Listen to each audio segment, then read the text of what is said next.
and years to come. Blessed be the Lord God Almighty, who reigns forevermore. Blessed be the Lord God Almighty,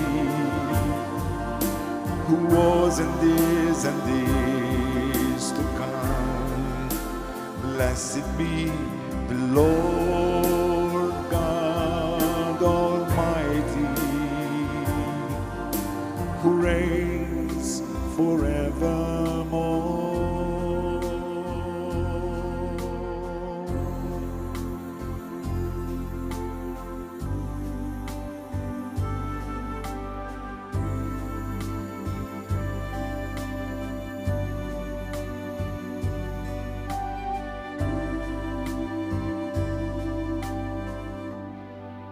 Dolce sentire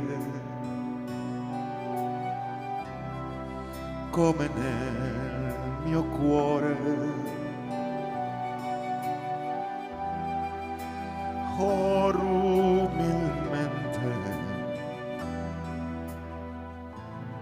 sta nascendo amore. Dolce capire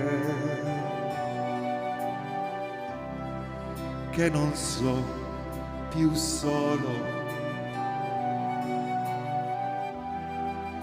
ma che son parte di una immensa vita. Dono di Lui, del suo immenso amore. Dono di Lui, del suo immenso amore.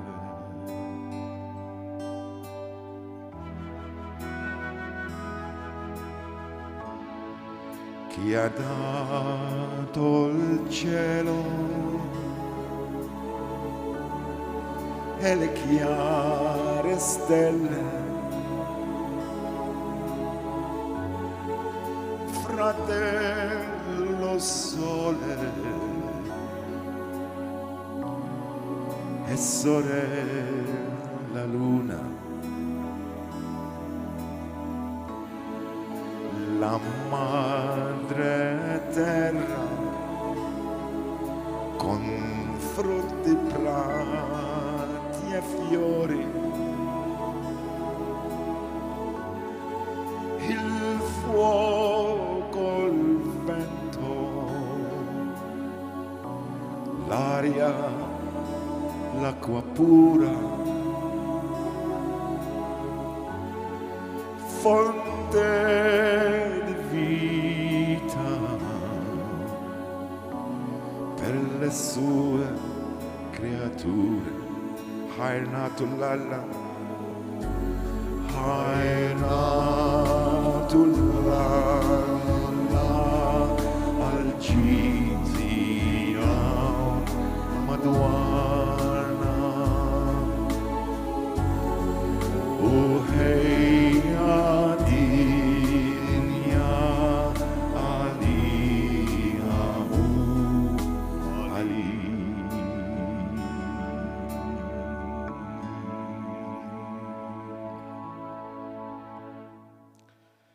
Fl-isem tal-Missier u tal-Iben u tal-Ispirtu Santu. Amen.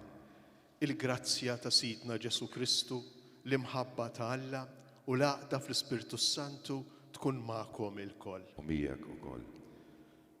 Eżis ħuti għal darb'oħra għal ħadd ieħor qegħdin nipparteċipaw għall-Ewkaristija minn djarna.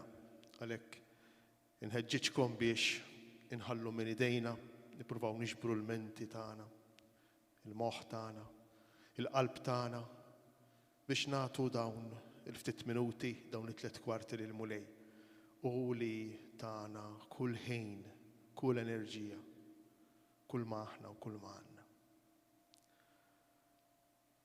Nixtiequ naraw lil Ġesu, din hija l-mistoqsija jew aħjar it-talba tal-Griegi fil-Vanġelu tal-lum. Hija t-talba ta' kull wieħed u kull waħda minna. Nixtiequ naraw lil Ġesu. Biex nitħejjew tajjeb ħalli narfu ftit ieħor nagħmlu esperjenza oħra tal-mulej, jew narfu n-nuqqasijiet tagħna u nitolbuh ikollu ħniena minna.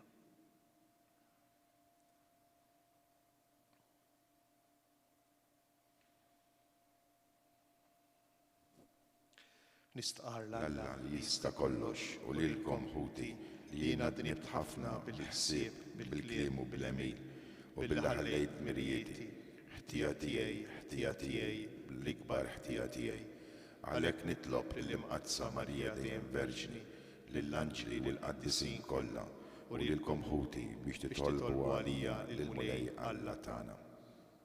Iħenna lina Alla li jista' kollox, jaħfrilna dnubitna u jwassalna għal ħajja ta' dejjem. Amen. Nofru din l-Ewkaristija għal Ruħ Nazzarenu ħili. Nitolbu. Mulej Alla tagħna, għatina l-għajnuna tiegħek biex bil-ħeġġa kollha ta' qalbna ngħixu b'dik l-istess imħabba li wrina ibnek meta kien moti għal mewt għalina. U li hu Alla, u miegħek jgħix u jsaltan flimkien mal-Ispirtu Santu għal dejjem ta' dejjem. Amen. Amen.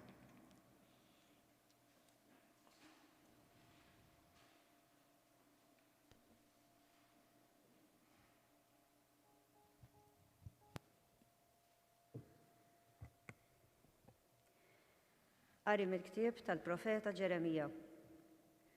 Araw, għad jiġi żmien, oraklu tal-mulej, meta jien nagħmel patt ġdid ma' dar Iżrael u dar Ġuda. Mhux bħal patt li għamilt ma' missirijiethom, fi żmien meta qbadthom minn idejhom biex rixthom mill-art tal-Eġittu. Il-patt tiegħi li huma kissru, għalkemm jien kont l-arus tagħhom, oraklu tal-mulej. Imma dan ikun il-patt li qed nagħmel ma' dar Iżrael wara dawk il-jiem, oraklu tal-mulej. Inqiegħed il-liġi tiegħi fosthom u niktibha f'qalbhom, u jiena nkun Alla tagħhom u huma jkunu l-poplu tiegħi. Ma jgħallmux iżjed il-xulxin u ħadd ma jgħid il-ħuħ ara fil-mulej. Għaliex il-koll kemm huma jkunu jafuni, miż-żgħir sal-kbir, oraklu tal-mulej. Għax jien naħfrilhom ħżunithom u ħtijietom ma niftakarhomx aktar. Il-kelma tal-mulej. Ir-roddu ħajr lill-Alla.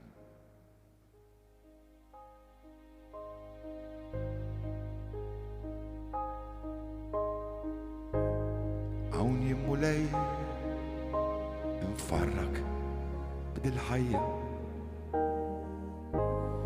Ġejt hawn ftit fejnek dir-ruħ kollha tbajja. Ġejt b'tama qawwija li tant jien irrid li tnissel ġo fija il-paċi mill-ġdid.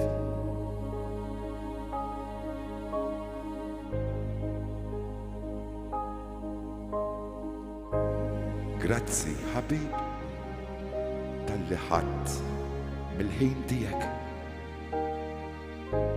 u ġejt hawn ftit fejni biex nitħaddet miegħek. Għadek ma tafx kemm ferħ f'din is-sija qed inħoss f'qalbi għax int ftakart fija.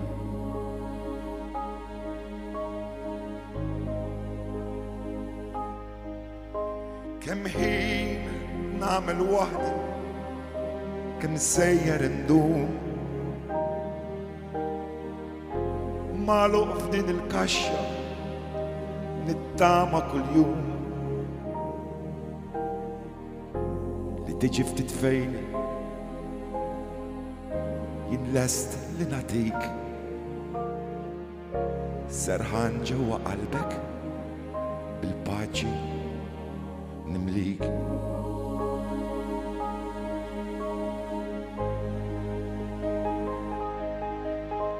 Aħfir li ja Sidi jekk domt ma ġejt fejnek ħallejtek għall-aħħar għax domt ma ħabbejtek immint bqajt tistennini fuq dak is-salib int għadek u tibqa' int l-akbar ħabib.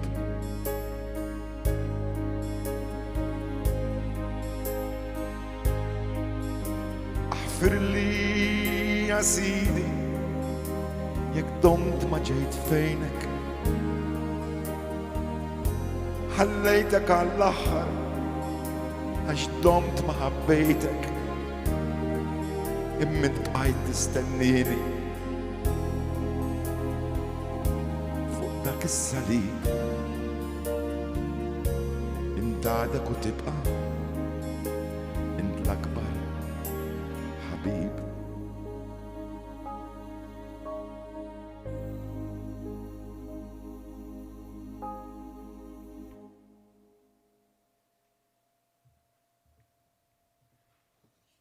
Qari mill-Ittra lill-Lut. Meta kien jgħix fuq din l-art, Kristu offra talb u suppliki bleħenol u bidmuh lil dak li seta' jsalvaħ mill-mewt u kien mismuh minħabba fil-qima tiegħu lejn Alla. Għad li kien iben tgħallem minn dak li bata xi tfisser l-ubbidjenza u billi laħaq il-perfezzjoni sar awtur tas-salvazzjoni ta' dejjem għal kull min jisma' minnu. Il-kelma tal-mulej.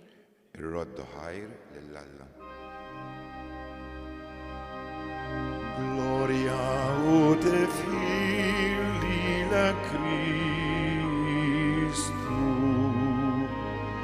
Gloria u tifħir lilek Kristu.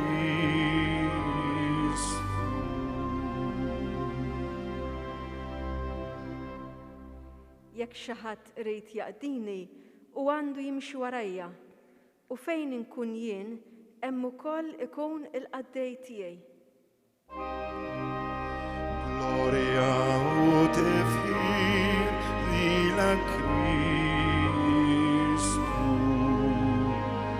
Gloria u tifħir lilek Kristu.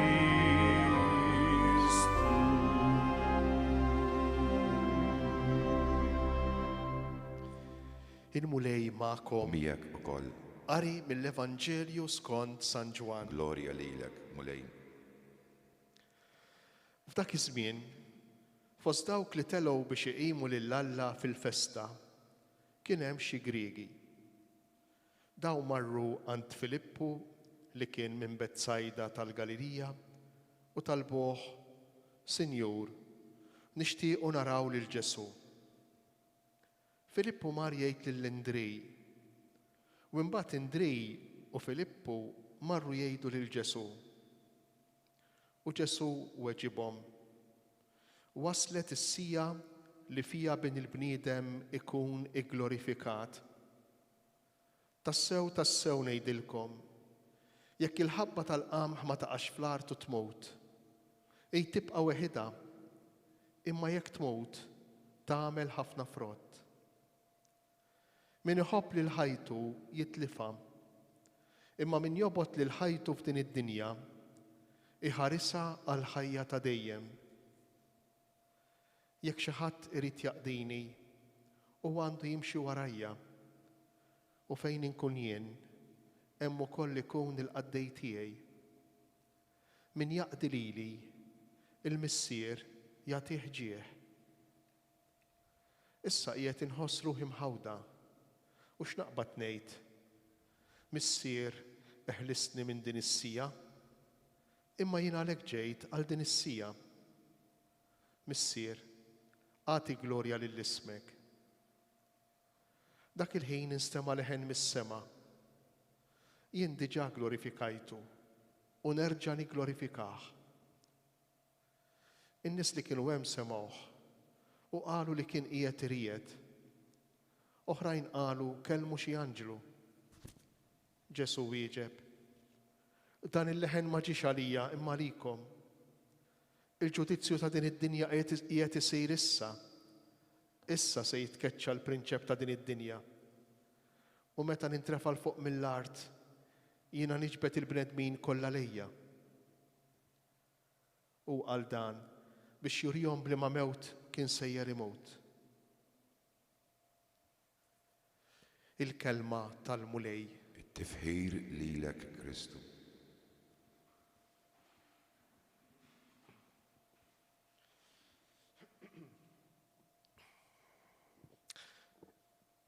Naħseb li tajb li nikkollokaw il-ġrajja tal-lum fil-moment li fih saret qegħdin fit-Tempju ta' Ġerusalemm u qegħdin qrib il-festa tal-Għid.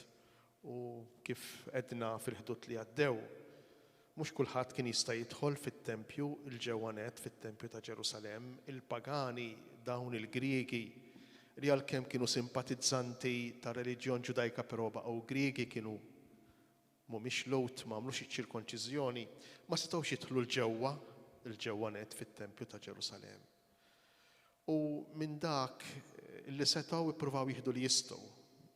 Għaliex għax staqsew lil dawk li kien hemm madwarhom dwar Ġesu, kienu ġejjin mill-bogħod, ma kinux joqogħdu Ġerusalemm, u allura ħadu l-okkażjoni l-opportunità biex jiltaqgħu u jsiru jafu minnu dan Ġesu. U jsibu lil Filippu jgħidilna l-Vanġelu, ma sabux lil xi ħadd ieħor mill-Apostli, ma sabu lil Filippu għax kien minn Betsajda. Il-probabilità kienet li jindunaw li Filippu kien kapaċi jitkellem bil-Grek għax fil-Galilija tant kien hemm taħlit ta' kulturi u ta' lingwi u ta' reliġjonijiet illi Filippu kien kapaċi jikkomunika anki mal-barranin, anki l-istess isem Filippu huwa isem Grek. U allura dawn x'għamlu, dawn sabu lil Filippu bħala il-pont, il-bridge illi seta' jwassalhom għand Ġesu. U l-mistoqsija li jagħmlu hija mistoqsija sabiħa, hija l-mistoqsija li kull wieħed u kull waħda minna inġorru fil-qalb tagħna. Nixtiequ naraw lil Ġesu. Naħseb li tajjeb li nifhmu dak il-verb naraw. Il-verb naraw bil-Grek huwa iktar milli tara bajnejk. Il-verb huwa oraw, kważi jixbaħ lill-verb tagħna tara. Hemm verb ieħor bil-Grek biex tgħid tara huwa l-verb blepo. Blepo huwa l-verb li jiddeskrivi x'inti tara, fejn qiegħed nara l-ħajt, qiegħed nara l-ħajt misbuħ abjad, qiegħed nara persuna twila jew qasira. Il-verb li jiddeskrivi dak li tara. Però il-verb oraw li huwa użat fil-Vanġelu tal-lum, nixtiequ naraw lil Ġesu, huwa il-verb li imur lilien minn dak li qegħdin jaraw għajnejk. Nixtieq naraf lil Ġesu, nixtieq nifhem lil Ġesu, nixtieq inkun naf iktar minnu Ġesu. U din hija t-talba li għamlu l-Griegi, u żgur li hija t-talba ta' kull wieħed u kull waħda minna dalgħodu. Nixtieq inkun naf minnu Ġesu fil-moħħ tiegħu kif jaħsibha, nixtieq inkun naf il-qalb tiegħu xi tħoss.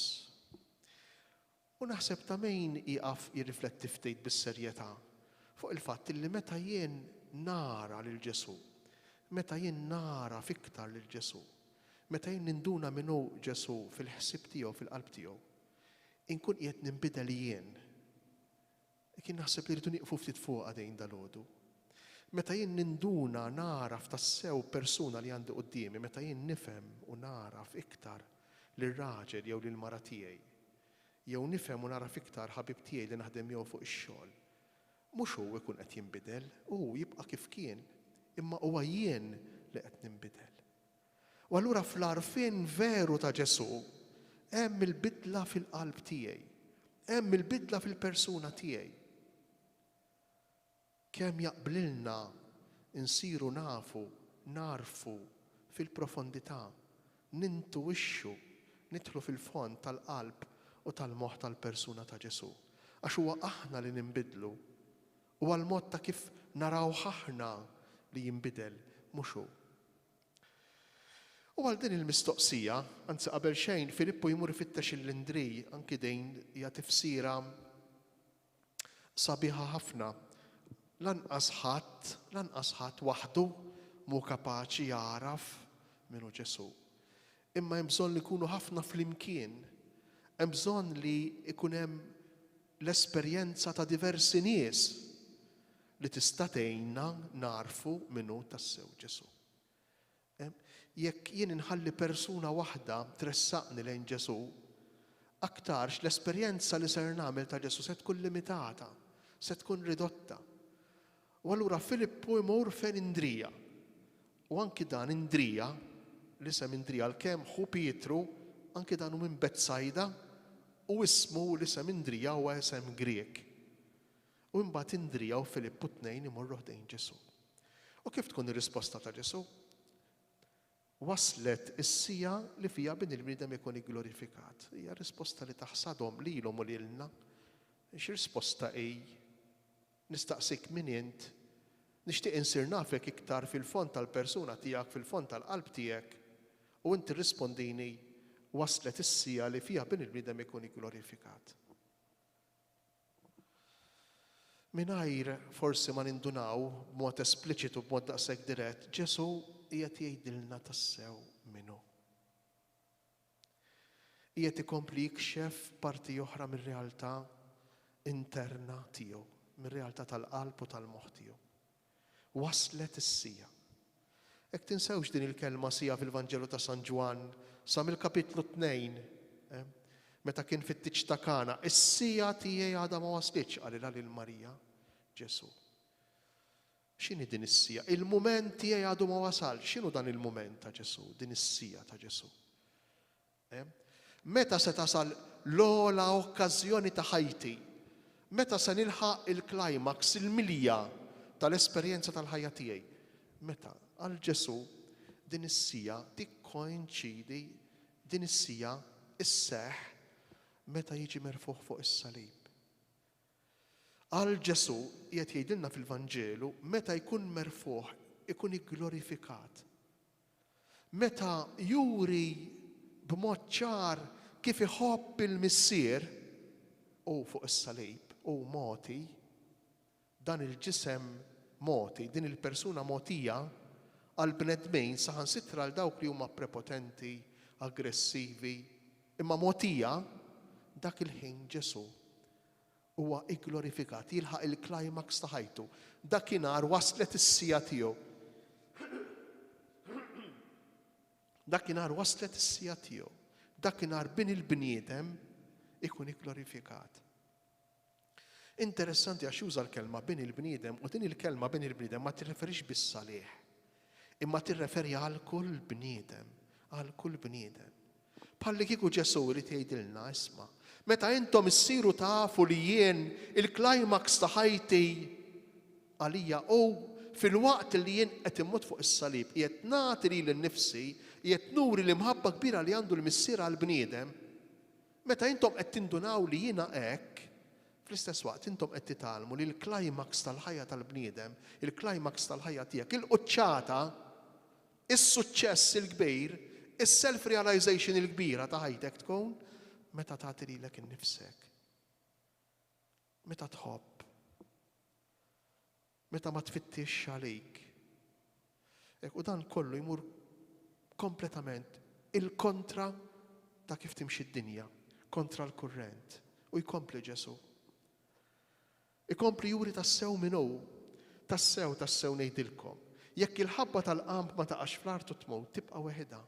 Imma jekk tmut, tagħmel ħafna frott. U hawnhekk Ġesu jagħmel pass ieħor, ma jitkellemx biss minnu nnifsu. Mis-sija tiegħu, is-sija ta' bin il-bniedem li jiġi glorifikat, le, imma jsemmi prinċipju ġenerali li jgħod għal kollox u għal kulħadd. Ara kemm hu profond Ġesu. Mela dan ma jgħodx biss għall-insara, imma jgħod tal-bnedmin, jgħod tad-dinja kollha, għall-univers kollu. Jekk il-ħabba tal-qamb ma taqax fl-artu tmut. Mingħajr is-sakrifiċċju, mingħajr l-lotja, mingħajr l-imħabba m'hemmx ħajja. Din ma toġ biss għall-insara, imma tot tal-kull bniedem, tot tal-kulħadd. Hekk forsi għandha bżonna d-dinja. Għandu bżonna l-univers espressjoni bħal din, prinċipju bħal dan. Hekk fejn qed ngħixu f'dinja li kulħadd tifittex dak li jaqbillu. Fejn qed ngħixu f'soċjetà fejn kulħadd tifittex l-ewwel qabel kollox l-interessi personali. Ma timxejx hekk id-dinja qed jgħidilna Ġesu, nibqgħu weħedna, tibqa' weħeda il-ħabba tal-qamħ li ma tmutx. Tibqa' weħeda taqa' fis-solitudni, tibqa' imma dik li tmut. Tagħmel ħafna frott, tagħti l-ħajja. Hekk huwa prinċipju li jidher quddiem għajnejna kontradittorju, il-maqlub ta' kif nirraġunaw. Imma forsi din ir-realtà. Dan hu Ġesu. U forsi mhux biss dan hu l-bniedem, din l-umanità ta' veru. U jkompli. Min iħobb lil ħajtu, mela jekk kienu hekk, jekk hemm bżonn li l-ħabba tal-qamħ taqa' fl-art u tmut biex tagħti l-frott. Issa jdur fuq il-bnedmejn, mill-prinċipju tal-univers, tad-dinja kollha, idur fuq il-bniedem fuqek u jgħidilna min iħobb lil ħajtu jitlifa. Imma min jobgħod lil ħajtu f'din id-dinja iħares għal ħajja ta' dejjem. Hekk darba nisma' lil xi ħadd jitkellem hekk, xi ħadd li għandu ħafna flus, sinjoron, u qed jgħid jien jiddispjaċini u jiddispjaċini għall-mewt għandi dispjaċir kbir illi ma investejtx u semma f'post, semma x'imkien. U jien ġo qalbi hekk qed kos. Min ifittex li jkollu iżjed u li jkollu iżjed u li jkollu iżjed. Qatt mu se jasal il-mument li se jgħid biżżejjed għaliex il-problema qiegħda mhux fil-kwantità ta' kemm għandu bżonn jew kemm irid, le mhux hemmhekk qiegħda, imma l-problema qiegħda fil-qalb, qiegħda fl-attitudni jekk il-qalb il-ħin kollu jorjentata biex ikolli iktar. Mela veru li qed jgħid Ġesu illi min ifittex ħajtu, min iħobb lil ħajtu se jitlifa. Qatt mu se jakkusta. Qisu l-kelb jiġri wara dembu. Qatt mu se jgħid isma' iwa minn issa okej, biżżejjed. Le, għax il-problema mhijiex fil-kwantità li ser nakkusta, imma fil-qalb li qatt mhijiex xebgħana. Interessanti Ġesu, kemm għandu raġun. U jkompli, imma min jobgħod juża verb qawwi hawn, min jobgħod lil ħajtu f'din id-dinja. Verb qawwa ħafna, jobgħod. Fi kliem ieħor min jagħti ħajtu, min jinvesti ħajtu f'din id-dinja, iħarisha għal ħajja ta' dejjem. Jienu nipprepara ftejtek għal din ir-riflessjoni li tqajt ma' immaġni tassew sabiħa.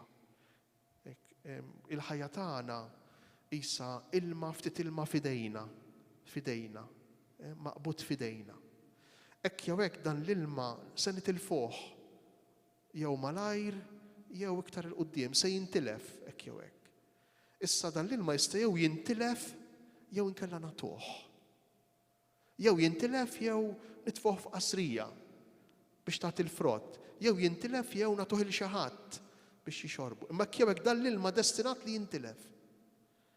Hekk ukoll il-ħajja tagħna hi destinata li bil-mod il-mod tnejn tmajna. Din il-5 minuti, l-10 minuti li jilna flimkien f'din l-Ewkaristija mhux se jerġgħu jiġu tlifnihom. Mhux se jerġgħu jiġu. Issa nistgħu jew tlifnihom, nitilfuhom jew nagħtuhom. Jew nofruhom. Jew ngħixuhom b'investiment botja bl-imħabba. Araw kemm għandu raġun Ġesu. Kemm hu bis-sens dak li jgħid. Imma min jobgħod lil ħajtu f'din id-dinja iħarisha l-ħajja ta' dejjem. Il-ħajja ta' dejjem kif qedna l-ħadd li għadda mhux il-ħajja ta' dejjem li ġejja wara li mmutu mhux dik. Il-ħajja ta' dejjem tal-lum. Ngħixu il-lum bis-sens. Ngħixu il-lum minkejja l-problemi u d-diffikultajiet u ch-challenges li tlaqana magħhom il-ħajja, imma ngħixu fil-paċi. Ngħixu fil-paċi. Ngħixu kif għandna ngħixu. Mela mhux il-ħajja li ġejja min jaf meta. U forsi aktar ma ddum ma tiġi aktar aħjar, mhux dik. Imma il-ħajja ta' dejjem nistgħu ngħixu għall-lum. U jkompli Ġesu, jekk xi ħadd irid jaqdini u għandu jimxi warajja u fejn inkun jien hemm ukoll ikun il-qaddej tiegħi. Min jaqdi lili il-missier jagħtih ġieħ jew jigglorifikah. X'jiġifieri taqdi? Hawnhekk Ġesu mhux qiegħed jitkellem mis-servitu mhux qiegħed jitkellem li nkunu qaddejja skjavi l-sira le, imma qiegħed jitkellem mill-ħbiberija, qiegħed jitkellem mill-imħabba. Jiet jitkellem minn relazzjoni tajba miegħu, min għandu relazzjoni tajba miegħu jimxi warajh u jkun fejn ikun hu. Fejn qiegħed Ġesu? Ġesu qiegħed fl-Ewkaristija. Dawn il-ftit momenti li qed ngħaddu flimkien anke minn ġodjarna. Imma Ġesu qiegħed fil-mara tiegħi, qiegħed fir-raġel tiegħi. Ġesu qiegħed fi sħabi ta' fuq ix-xogħol.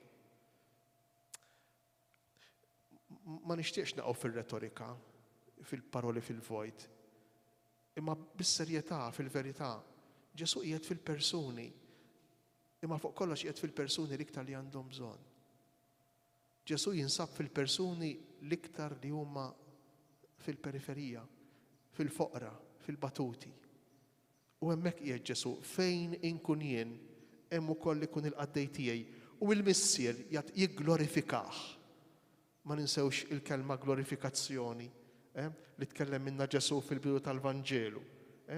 Waslet is-sija li fiha bin il-bniedem ikun igglorifikat, merfuħ. U jekk jien qiegħed fejn hemm hu, jien ukoll inkun igglorifikat, il-missier jagħtini ġieħ, jigglorifikani. U jkompli din l-espressjoni glorifikazzjoni, dan il-verb tigglorifika. Qiegħed inħoss ruħi mħawda. U hekk Ġesu idaħħalna fiċ-challenge umana, mhux daqshekk sempliċi li nħobbu li nagħtu lilna nfusna, mhix daqshekk sempliċi. U Ġesu qiegħed magħna anke f'din it-tbatija, anke fil-kost, anke fin-nefqa li rridu nagħmlu biex nagħtu lilna nfusna biex nimxu f'din l-attitudni ta' Ġesu. Imma għalhekk ġejt, jgħid Ġesu, għalhekk ġejt. Għal din is-sija ġejt. Għal din is-sija. Igglorifika lill-ismek, għati glorja lill-ismek. U l-missier jirrispondi jien diġà glorifikajtu u nerġa' nigglorifikah. Xiġifieri il-missier jigglorifika lill-ismu. Il-missier ikun fl-aqwa tiegħu, il-missier ikun kuntentismu meta? Meta l-uliet ikunu bħalu. U li ta' lill-ibnu, il-missier li ta' lill-ibnu. Il-missier li kien saħansitra lest li joffrilna l-eżes ħaġa li għandu. Meta jara lill-uliedu, lilna, naġixxu bl-istess mod. Ikun fl-aqwa tiegħu. Aħna nkunu fl-aqwa tagħna meta l-missier ikun fl-aqwa tiegħu. U l-missier ikun fl-aqwa tiegħu meta aħna nkunu fl-aqwa tagħna. Meta din l-imħabba tagħna tiltaqa' l-imħabba fqira limitata tagħna, tiltaqa' ma' l-imħabba kbira tal-missier. Allura nitolbu lil Mulej Ġesu illum f'dan il-5 ħadd tar-Randan. Dan il-ħadd li ħejjina propju għal ġimgħa, aħna nidu l-ġimgħa l-kbira, il-ġimgħa tal-imħabba. Il-ġimgħa li fiha il-missier jagħtina lill-ibnu u jħallih għal-kapriċċi tagħna, iħallih għaż-żuffijiet tagħna, iħallih għal kif inqumu filgħodu aħna, kif jidrilna aħna din l-imħabba kbira, infinita tal-missier għalina. Ejjew l-ewwel qabel kollox nidħlu iktar fil-fond ta' din l-esperjenza tal-imħabba ta' Alla għalija għalik. Forsi mbagħad nittieħdu ftit iktar minn din l-imħabba fir-relazzjonijiet ta' bejnietna.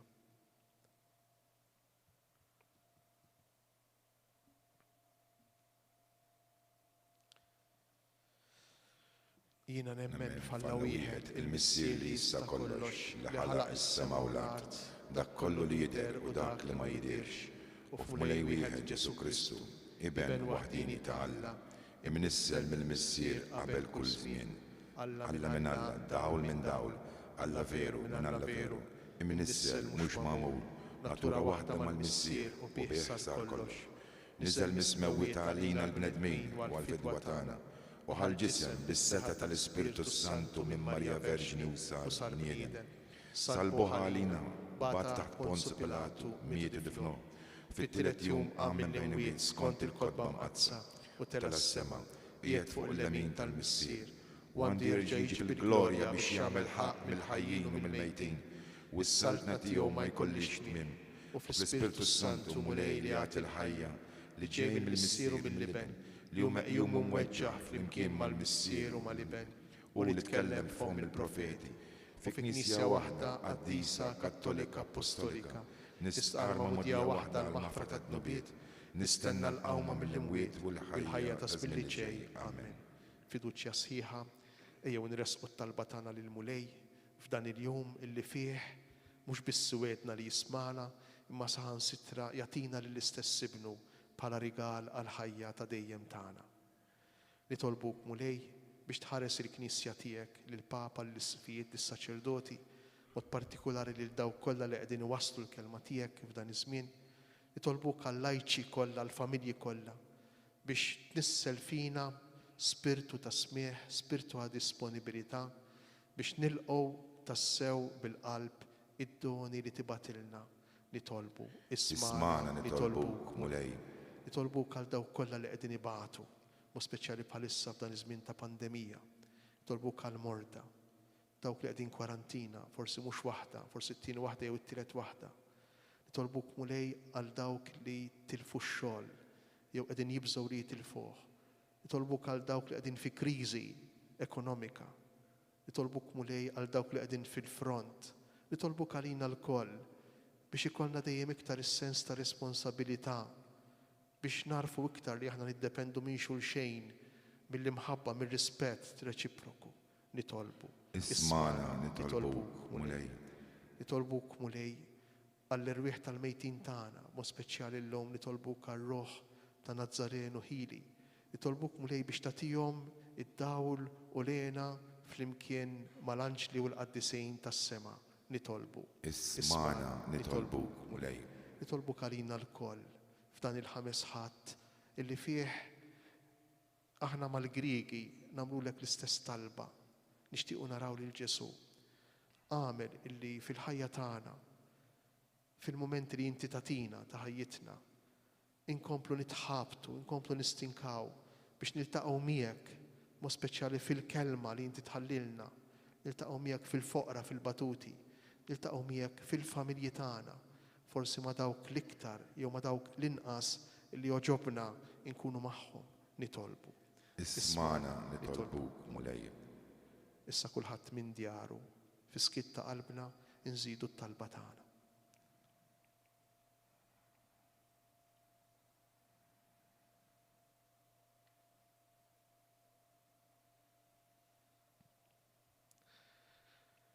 Inroddulek ħajr Mulej għax l-imħabba tiegħek għalina tanti kbira li urejtilna fil-mewt u fil-qawmin ta' ibnek il-għażiż ħuna Ġesu illi jgħix u jsaltan għal dejjem ta' dejjem. Amen.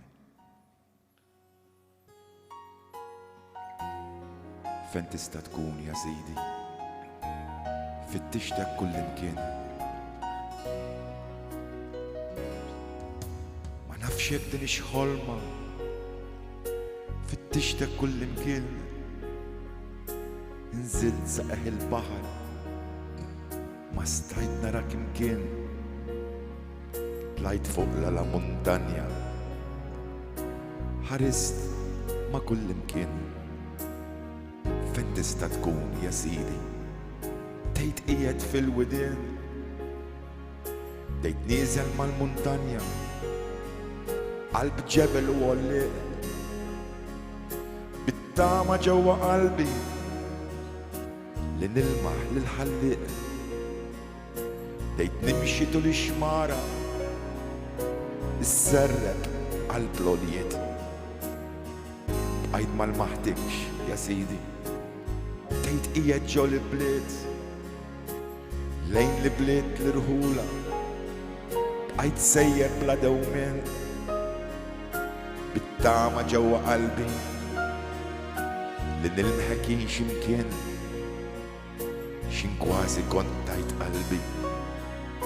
Nistaqsi lil kulħadd. Il-maħt daqsxejn ta' tfajjel. Il-tim abbandonat. Ersaq lem dan it-tfajjel. Imreżżaħ kien bil-bart. Kif jista' jkun ta' ċkejken ma jagħti kasu ħadd. U x'ħin dan ħares lejja bid-dmugħ bqajt iġġassat. Dan ma kien ħadd, dan لما كان حاتحلف سيدي المولاي أبندونات.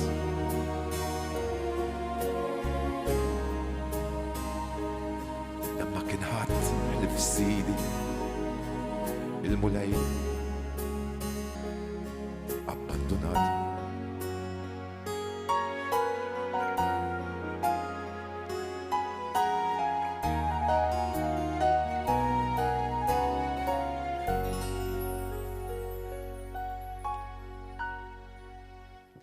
Itolbu ħuti biex is-sagrifiċċju tiegħi u tagħkom ikun joġob l-Alla l-Missier li jista' kollox. Jilqa l-mulej minn idejk is-sakrifiċċju għat-tifħir u l-glorja ta' ismu għal-ħtiġijiet tagħna u tal-Knisja mqazza kollha tiegħu.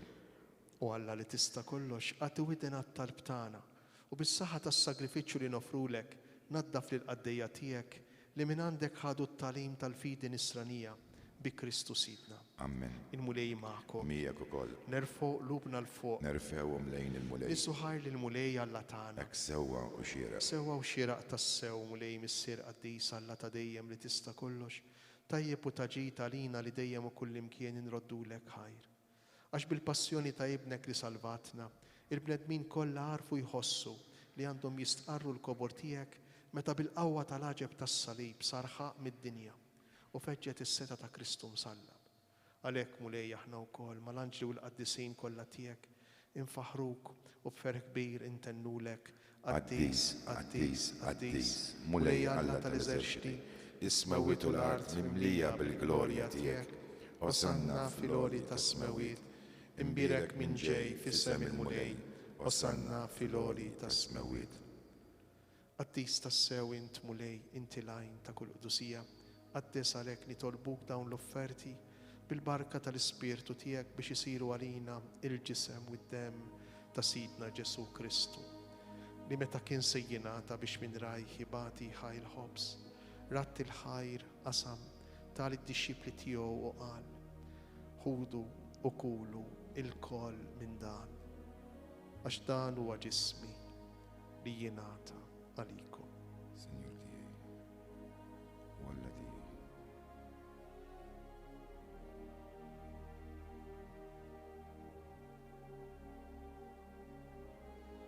Ekk ukoll wara li klaħ il-kalċi reġa' ratt il-ħajr tal id-dixxipli tiegħu u qal: ħudu u jxorbu minnu il-koll, għax dan huwa l-kalċi ta' demmi tal-patt il-ġdid li jibqa' dejjem, id-demm li jixxerret għalikom u għall-bnedmin kollha għall-maħfra tad-dnubiet. Għamlu dan b'tifkira tiegħi. Sinjur tiegħi, u Alla tiegħi.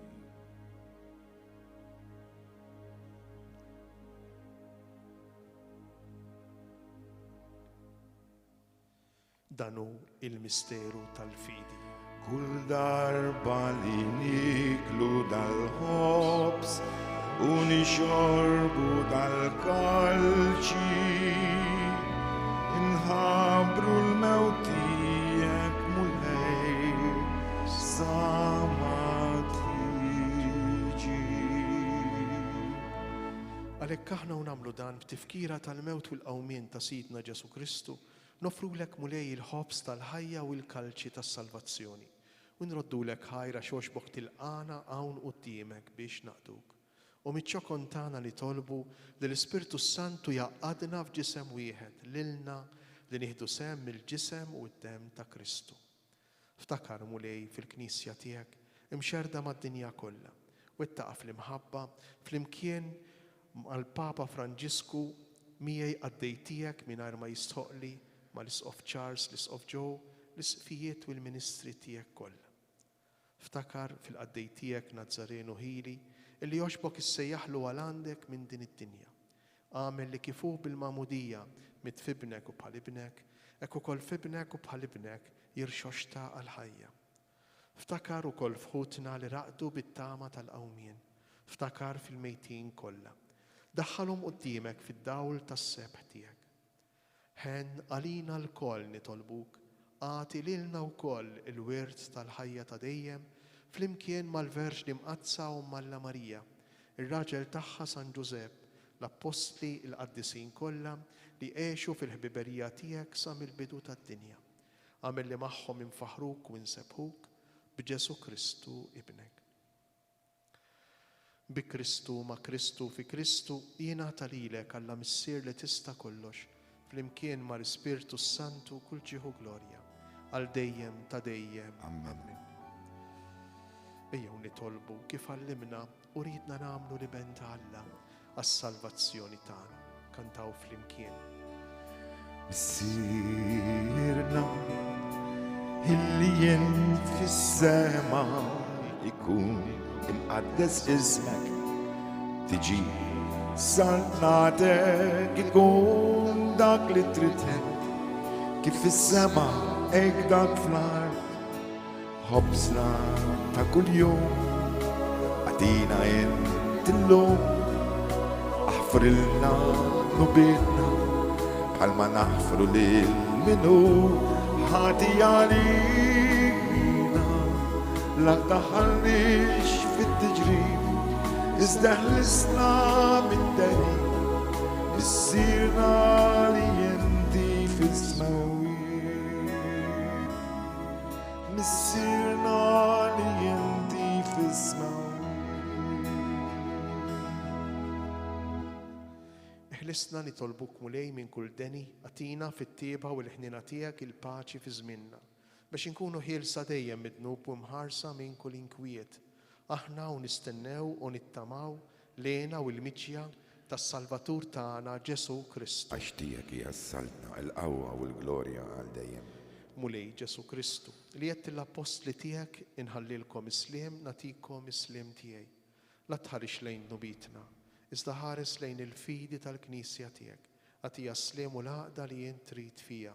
Int li tgħix fis-saltan għal dejjem ta' dejjem. Amen.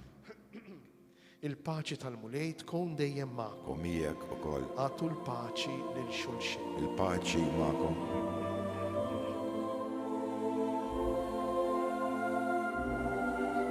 Ngħidu flimkienu bil-qalb ħaruf talla li tneħħi n-nubiet tad-dinja ħenna lina. ħaruf talla li tneħħi n-nubiet tad-dinja ħenna lina. ħaruf talla li tneħħi n-nubiet tad-dinja għadina l-paċi. Danu il-ħaruf ta' Alla, din hija l-ħabba tal-qamħ li taqa' fl-art u tmut biex ma tibqax weħida imma tagħmel ħafna frott. Danu dak li jmut għalija għalik, danu dak li jerfa' fuq l-ħtija tagħna. Ħenjin aħna li aħna mistiedna għal din l-ikla tal-ħaruf. Mulej ma jistħoqlix li tidħol taħt is-saqaf tiegħi. Iżdejt biss kelma waħda u ruħi tkun infejja. Issa nħeġġiġkom biex kull wieħed u kull waħda minna nagħmlu tqarbina tax-xewqa. Jekk nidħlu f'relazzjoni intima fi skiet mal-persuna ta' Ġesu, jekk nemnu li hu jikkomunika magħna għalkemm mhux permezz tal-ġisem u permezz tad-dem tiegħu bħalma nagħmlu meta nieħdu sem għat-tejf sħiħ fil-qudiesa. Però żgur li qiegħed jikkomunika magħna anki f'dan il-mument b'mod spiritwali, bl-ispirtu tiegħu. L-ispirtu qaddis tiegħu li jiġi għandna fil-qalb tagħna sakemm aħna lesti li nilqgħuh.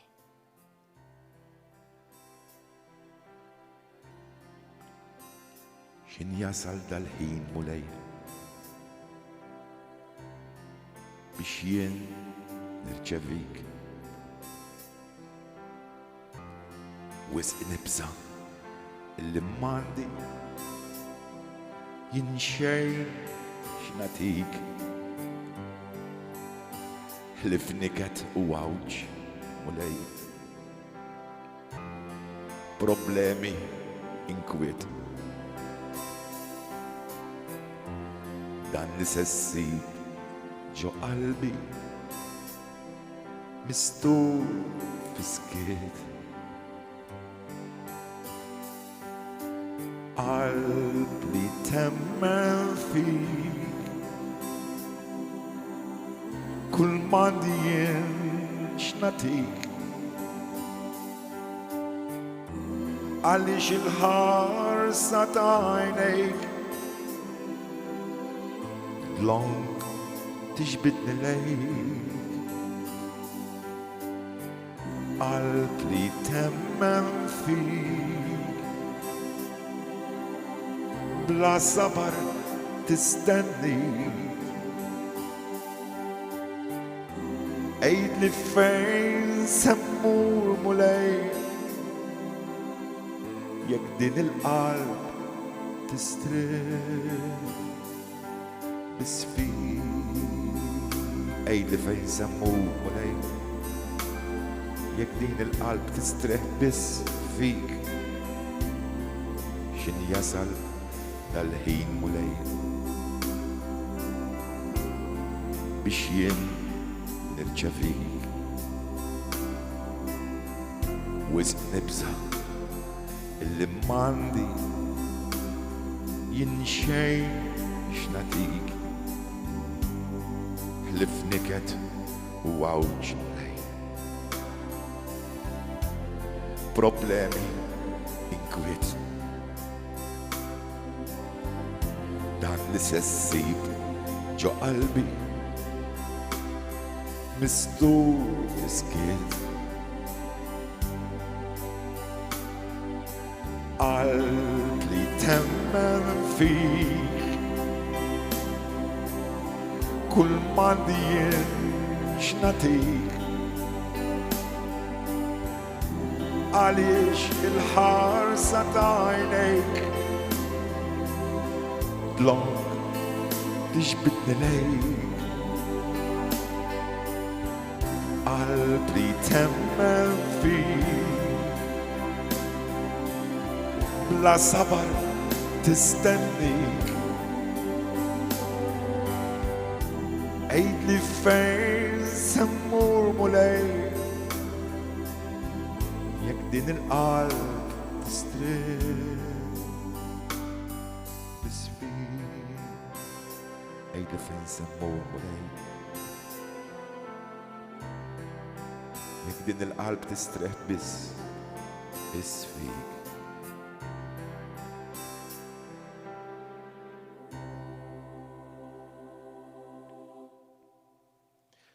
nitolbu. U Alla li tista' kollox, lilna li nitqarbnu bil-ġisem u d-dem ta' Kristu, qodna dejjem fost il-membri tiegħu u li jgħix saltan għal dejjem ta' dejjem. Amen. Il-mulej magħkom, iberikkom, iħariskom, ikun magħkom matul din il-ġimgħa, il-mulej Alla li jista' kollox, il-Missier, l-Iben u l-Ispirtu Santu. Amen. Morru u għejxu fil-paċi ta' Kristu. Il-roddu ħajr lill-Alla. Il-ġurnata tajba lilkom il-koll. Lilek ukoll. You raise me up so I can stand on mountains. You raise me up to walk on stormy seas. I am strong when I am on your shoulders.